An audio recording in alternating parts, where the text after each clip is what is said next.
नमस्कार विद्यार्थी मित्रांनो, स्वागत आहे तुमचं DMR नर्सिंग या यूट्यूब चॅनल. तर विद्यार्थी मित्रांनो, एक खूप महत्त्वाचा आणि चांगला अपडेट घेऊन आलेलो आहे. तर पहा, जे कोणी DMRची तयारी करत आहेत त्यांच्यासाठी गुड न्यूज असणार आहे. पहा, DMRच्या तयारीसाठी तुम्हाला टेक्निकल आणि नॉन टेक्निकल या दोन्ही पोर्शन कव्हर करावं लागतात, ज्यामध्ये 120 प्लस 80 असं या ठिकाणी पोर्शन असतं.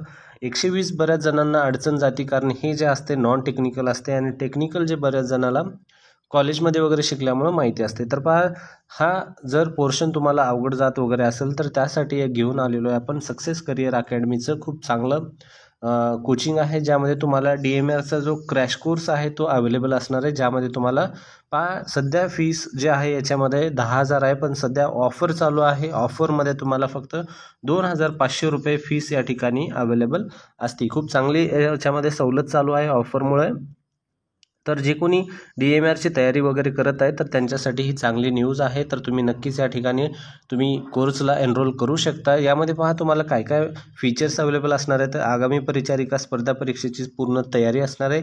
त्यानंतर सर्व नोट्स भेटतील. त्यानंतर लाईव्ह आणि रेकॉर्डेड लेक्चर्स पण असणार आहेत. त्यानंतर नॉन टेक्निकलचे सर्व पोर्शन जे आहेत आपल्याला बुद्धिमत्ता, इंग्लिश ग्रामर, मराठी ग्रामर वगैरे, व्याकरण वगैरे सर्व या ठिकाणी क्लिअर केलं जाईल. त्यानंतर दर आठवड्याला सराव पेपर पण आहेत.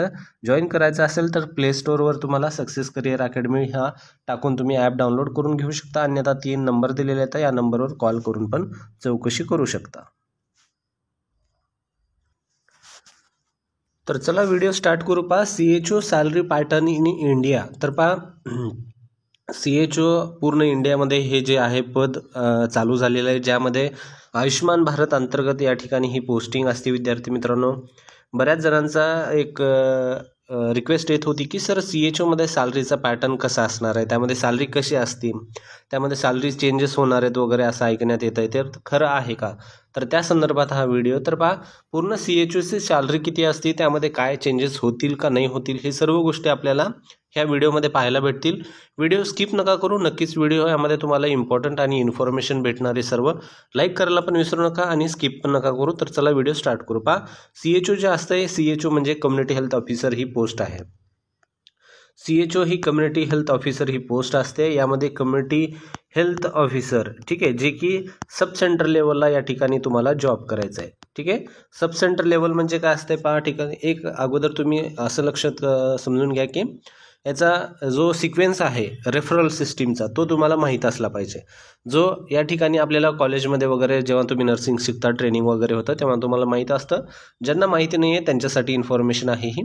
तर पहा, या ठिकाणी रेफरल सिस्टीममध्ये सर्वात बेसिक सिस्टीम जे असतं त्या ठिकाणी सब सेंटर लेवल असतं. सब सेंटर लेवल हे सर्वात बेसिक आहे, ज्यामध्ये गावातली कोणतीही पहिली व्यक्ती जर आली असेल तर ती गावामध्ये सर्वात अगोदर सब सेंटरमध्ये येते. उदाहरणामध्ये त्यांना काही पण त्रास होत असेल तर सर्वात अगोदर ती कुठे येईल तुम्हाला ट्रीटमेंट घेण्यासाठी? सर्वात अगोदर ती असेल जे कुठं असणार आहे, ती सब सेंटरमध्ये येणार आहे. ठीक आहे, कारण सब सेंटरमध्ये काय येईल, कारण ते जे आहे प्रायमरी ट्रीटमेंट सब सेंटर लेवलला होतं. ठीक आहे, प्रायमरी जे होईल ते सब सेंटर लेवलला होईल. तर पहा, या ठिकाणी सब सेंटर हे जे आहे 3 ते 5,000 लोकसंख्यासाठी हे असतं. विद्यार्थी मित्रांनो, 3 ते 5,000 लोकसंख्यासाठी, जे की आता पहा या ठिकाणी एका गावासाठी सांगतो मी फक्त. ठीक आहे, एका गावासाठी. आता एका गावामध्ये पहा, एका सब सेंटरमध्ये कमीत कमी 2-3 गावं असू शकतात, हजारचे 3 गावं असू शकतात, किंवा मग त्यानंतर किंवा 2-2 हजारचे 2-3 गावं असू शकतात. तर कमीत कमी असं 5,000चं या ठिकाणी शासनानं रेशो ठेवलेला आहे. 5,000 असले पाहिजे. पण सध्या पॉप्युलेशन वगैरे जास्त असल्यामुळे काही सब सेंटर जे आहेत 7,000, काही 8,000 असे आहेत, ते तुम्हाला कव्हर करायचं आहे. ठीक आहे, हे CHOला आहे. त्यानंतर सब सेंटर झाल्यानंतर पुढं काय येईल? प्रायमरी हेल्थ सेंटर येईल.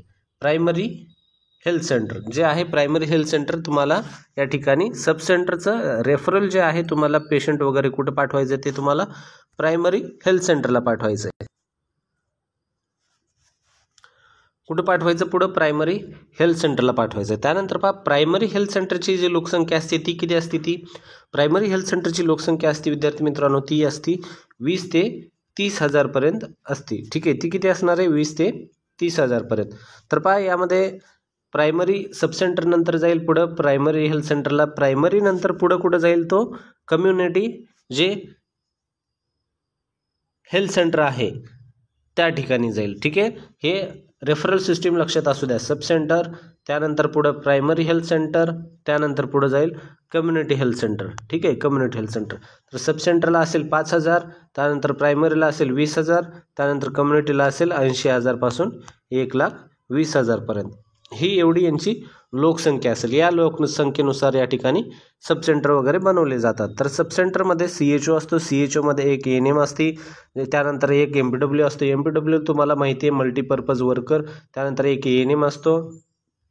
ठीक आहे, मग त्यानंतर एक CHO असतं आणि एक सेवक असतो. सेवक म्हणजे क्लीनर वगैरे जे सर्वंट असतात तशा प्रकारचे. ठीक आहे, एवढ्या प्रकारची ही टीम असते. या टीमचा जो हेड असतो तो असतो CHO असतो. या टीमचा हेड CHO सगळं या गोष्टीचं काम जो आहे तो सांभाळतो.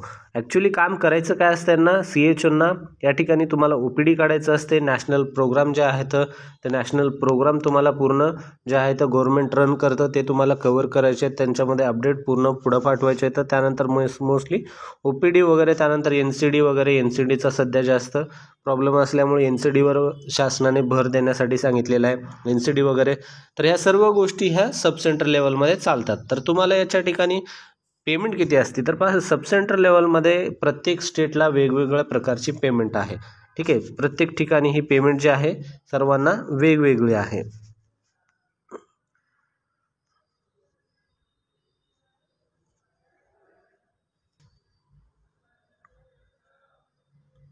तर पहा या ठिकाणी महाराष्ट्रामध्ये किती आहे, मध्य प्रदेशमध्ये किती आहे तर ते पाहून घेऊ आपण. या ठिकाणी पूर्ण स्टेटमध्ये सगळ्या वेगळी आहे. तर पहा या ठिकाणी आसाममध्ये पण दिलेली आहे. पहा आसाममध्ये 25+15 आहे. मोस्टली विद्यार्थी मित्रांनो काय या ठिकाणी 25+15 हे जे सगळ्या स्टेटमध्ये अशा प्रकारचं रेशो असणार आहे. ठीक आहे, कारण मोस्ट ऑफ द स्टेटमध्ये असंच ठरलेलं आहे. तर पहा सुरुवातीला आपण महाराष्ट्राचंच पाहून घेऊ. आपलं महाराष्ट्र आहे, त्यामध्ये पहा बेसिक सॅलरी या ठिकाणी 25,000 आहे. तर पहा 25,000 मधले तुम्हाला -200 होतात, त्यामध्ये 200 कट होऊन येतात, ते झाले 24,800. हे तुमची बेसिक सॅलरी झाली 24,800. ठीक आहे, त्यानंतर तुम्हाला जे दुसरं जे सॅलरी येत असतं ते असतं इन्सेंटिव्ह. इन्सेंटिव्ह काय असतं ज्यांना माहीत नाही त्यांना पहा, इन्सेंटिव्ह म्हणजे कामावर आधारित मोबदला. तुम्ही काम कसं करता त्यावर तुमचं या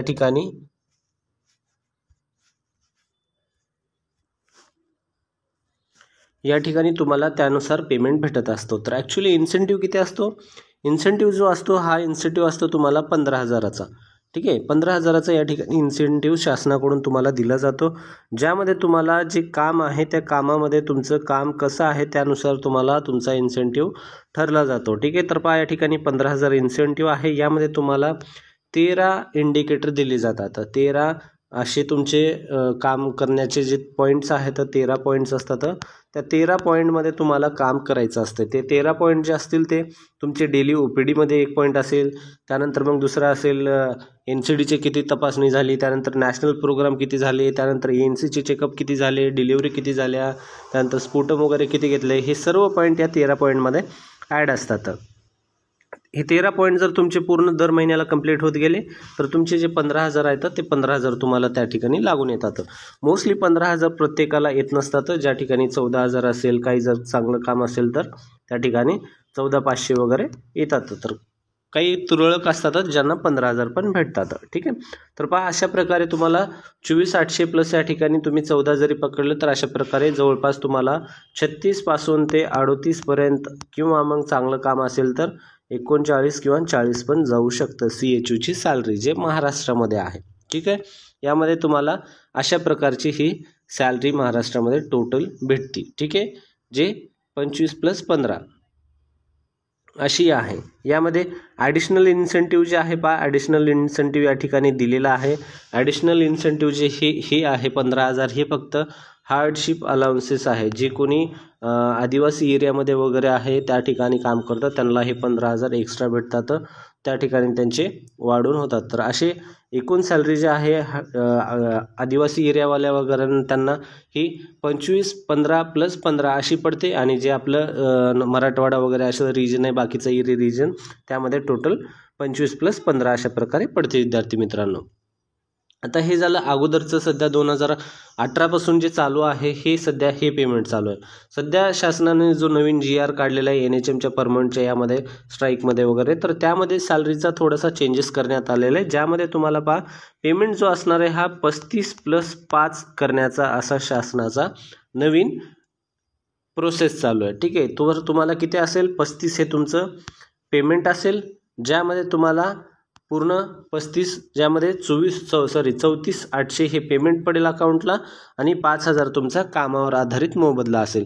त्यामध्ये तुम्हाला इन्क्रिमेंट पण 5% जे आहे जे तुम्हाला शासनाने चालू केलेलं आहे. ठीक आहे, ज्यामध्ये इन्क्रिमेंट पण आहे, ॲन्युअल इन्क्रिमेंट ज्यामध्ये 5% असेल, 7% असेल, 3% आहे, जे काही आहे ते इन्क्रिमेंट चालू आहे. तर तुम्हाला त्या ठिकाणी तुम्हाला ते पण 1,000-1,200 रुपये त्या ठिकाणी दर वर्षाला वाढून भेटत असतात, ज्यामध्ये तुम्हाला त्याचा फायदा होतो. जवळपास आता जसं तुम्ही लागलेलं आहे, तुमचे जर जास्त कालावधी झाला असेल तर नक्कीच तुम्हाला त्या ठिकाणी इन्क्रिमेंट पण लागून भेटेल विद्यार्थी मित्रांनो. तर अशा प्रकारचे या ठिकाणी CHOच्या संदर्भातले सॅलरी आणि त्या संदर्भात काही महत्त्वाचे अपडेट होते. व्हिडिओ आवडला तर नक्की व्हिडिओ लाईक करा, चॅनल सबस्क्राईब करा. भेटूया पुढच्या महत्त्वाच्या व्हिडिओमध्ये. असेच काही तुम्हाला डाऊट असतील तर नक्कीच तुम्ही कमेंट करून सांगा, तुमचा तो नक्की सॉल्व्ह करण्याचा प्रयत्न केला जाईल.